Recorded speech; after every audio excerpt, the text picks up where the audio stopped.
warahmatullahi wabarakatuh. Saya atas nama Muhammad Alvin Sobri. Di sini saya akan menjelaskan makalah tentang yang berjudul pengawasan dari mata kuliah administrasi dan supervisi yang diampuh oleh dosen Bapak Fikri Farihin MPDI. Langsung saja ke pembahasan konsep dasar pengawasan.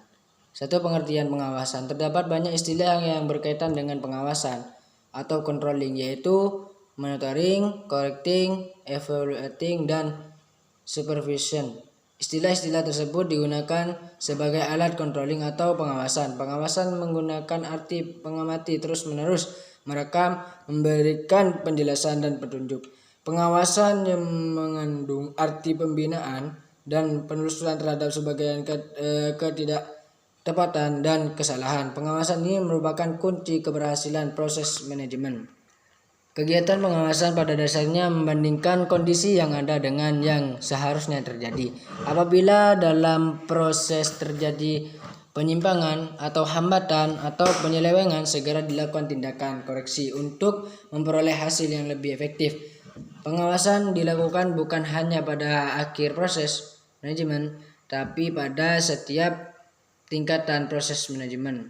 Istilah-istilah yang terkait dengan pengawasan, monitoring, dan evaluasi atau merupakan aktivitas pengawasan yang pada kedua dimiliki tujuan yang sama, yaitu memastikan keberhasilan program. Namun dalam praktiknya terdapat perbedaan fungsi, yaitu bahwa monitoring merupakan upaya manajemen melakukan pemantauan terhadap lapangan untuk melihat dan memastikan kegiatan tersebut sudah berjalan atau belum. 3. Proses pengawasan. Proses dasar pengawasan meliputi 3 tahap, yaitu 1. Menetapkan standar pelaksanaan, 2. Pengukuran pelaksanaan, 3. Menentukan kesenjangan atau devisa antara pelaksanaan dengan standar rencana.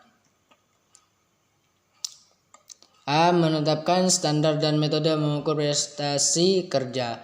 Menetapkan standar dimulai dari menetapkan tujuan atau sasaran secara efektif dan mudah diukur.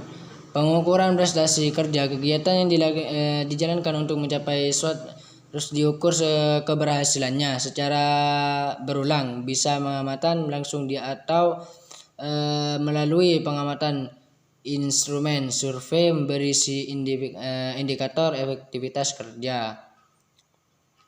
C. Menetapkan apakah prestasi kerja sesuai dengan standar. Hasil pengukuran menjadi bahan informasi untuk dibandingkan antara standar dengan keadaan nyata lapangan. D. Mengambil tindakan korektif. Bila hasil pengukuran menunjukkan terjadi penyimpangan, maka dilakukan langkah korektif. 4. Tujuan pengawasan. Pengawasan secara umum bertujuan untuk mengendalikan kegiatan agar sesuai dengan rencana yang telah ditetapkan, sehingga hasil pelaksanaan pekerjaan diperoleh secara efisien dan efektif sesuai dengan rencana yang telah ditentukan dalam program kegiatan. 5. Fungsi pengawasan. Pengawasan yang efektif berfungsi sebagai early warning system atau sistem peringatan dini yang sanggup memberikan informasi awal mengenai persiapan program, keterlaksanaan program, dan keberhasilan program. 2. Memiliki 4 fungsi, yaitu pengawasan, yaitu eksplanasi, akuntansi, pemeriksaan, dan kepatuhan. A. Fungsi evaluasi, menjelaskan sebagaimana kegiatan dilakukan, termasuk di dalamnya hambatan dan kesulitan serta alasan kedapatan berbagai hasil dan satu kegiatan. B. Fungsi akuntansi, artinya melalui pengawasan dapat melakukan auditing terhadap penggunaan sumber daya dan tingkah output yang dicapai. Fungsi pemeriksaan, menelaah sesuai pelaksanaan kerja nyata dan dengan rencana. D. Fungsi kepatuhan, menilai sejauh mana para pelaksanaan taat dengan antara sehingga dapat diketahui tingkat disiplin kerja pegawai dinilai dari kepatuhan. Sedangkan Nawawi mengemukakan fungsi pengawasan antara lain: A. Memperoleh data yang telah diolah dapat dijadikan dasar sebagai usaha perbaikan di masa yang akan datang.